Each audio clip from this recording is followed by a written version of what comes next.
You know, first of all, we're excited to be here. We think we're in a great field.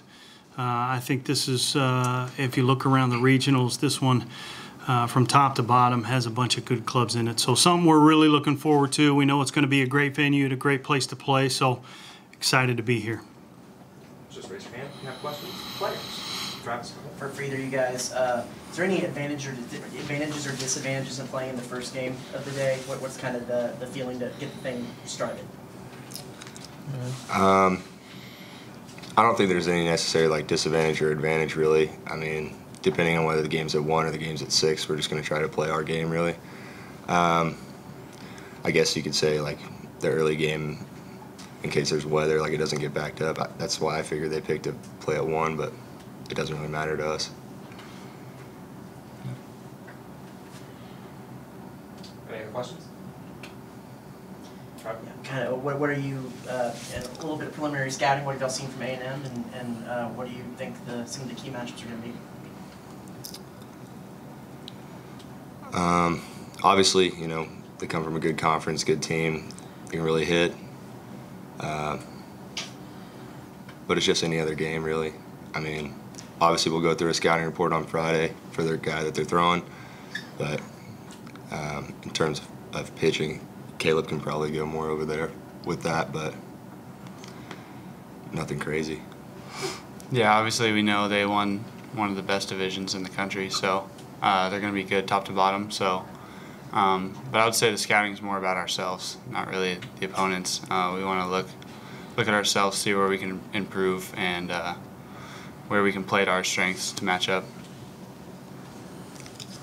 So, what about the environment? You guys played in a lot of big-time environments this year, the last couple of years. I mean, you guys program's been a lot of NCAA tournaments. Mm-hmm. What about preparing for the environment?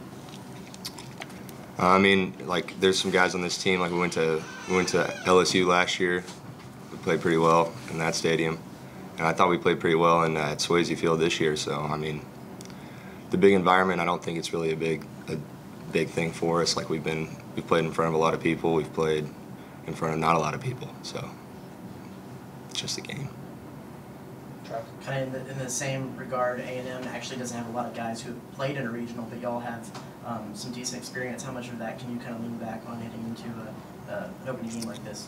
I mean, we've had some guys on our roster that have played in a regional, but this is the first one for us in 4 years. So, you know, I think we're just excited to get going, really. You know, we put ourselves back where this program belongs in the NCAA tournament. We're just excited to get going.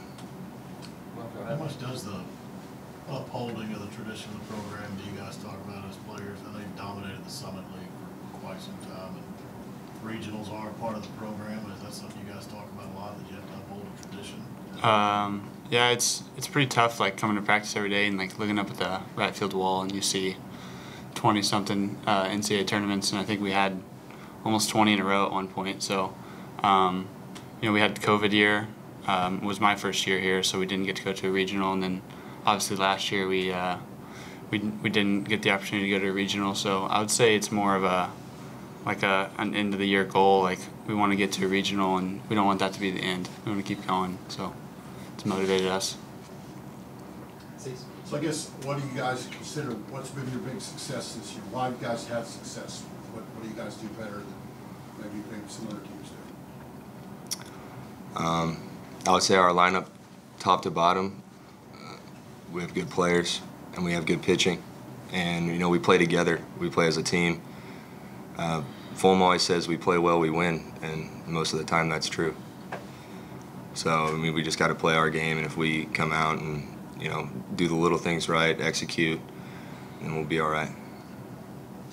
All right. Thanks, guys. We'll turn it over to questions for Coach. You guys can go ahead. Everybody good with these guys going ahead and get going? We're getting ready to stretch here. Thank you. Thank you, guys.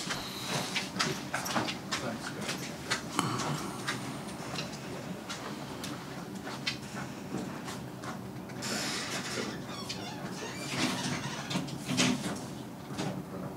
Alrighty.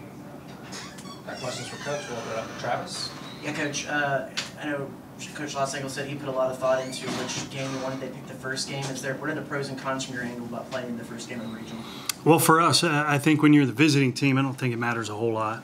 You know, we're going to be in the hotel, and whether it's early or late, you know, doesn't really matter. So, you know, a lot of times when you get to this point, some of the pressure becomes on the team that is hosting or that is the home team. So, for us, I don't think it matters one way or the other. From a pitching standpoint, how do you combat a lineup that's been so hot as A&M's has been? Well, you know, you look at the entire tournament, I think, you know, all 4 teams in here offensively have a chance to be really good offensively. A&M's been offensively all year long. So, again, for us to have a chance and stay in the game, we're going to have to pitch really well. There's no question about it. We're going to have to pitch really well, and with our starter and our bullpen guys have got to be sharp too. So it's going to take a collective effort from our pitchers to kind of keep a lot of these offenses in check. Also, do you think it seems like all 4 of the teams here can run and are willing to run?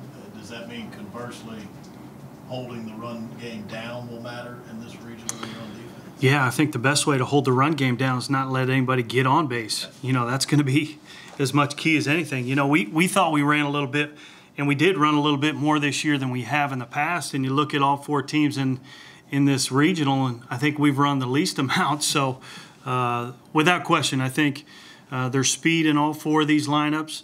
And it's going to be part of the regional too. You're going to have to get to this time of the year and make sure you do all the little things right. And one of those things is being able to hold runners and not giving up free bases.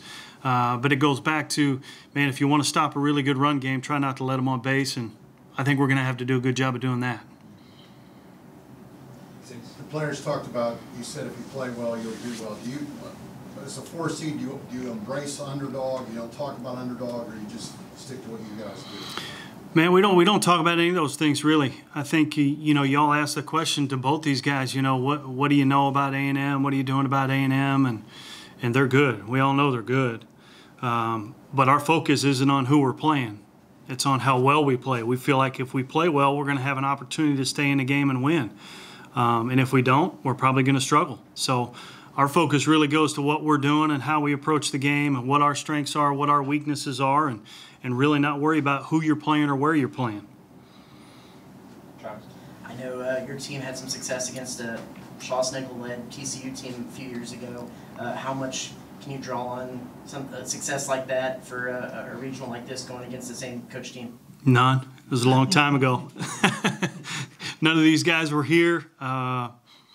You know, they don't remember those kind of things. I think, you know, we've been blessed and we've been fortunate to have a lot of good players over a long period of time. And at that time, we had a good team that year. We had good players that year. So we feel like we have a good team this year with some good players. So, but in terms of what they're doing, man, that was a long time ago.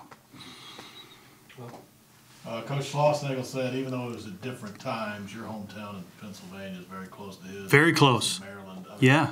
How much did you know of him coming up? How do you know him at all these days? Well, I'm gonna age him a little bit too. But when he was an assistant coach and I was in high school, I got recruited by him a little bit.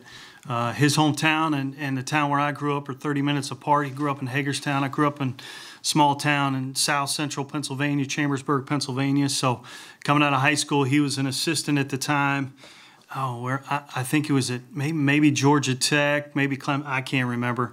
But recruited me out of high school. So it's funny how things come full circle. Several years ago, this has been a long time ago, and he was at Tulane. We had a chance to talk about it a little bit too. And yeah, it's weird how the baseball circle is very small and it becomes that small. Any other questions? All right, thank you, Coach. Thanks, guys.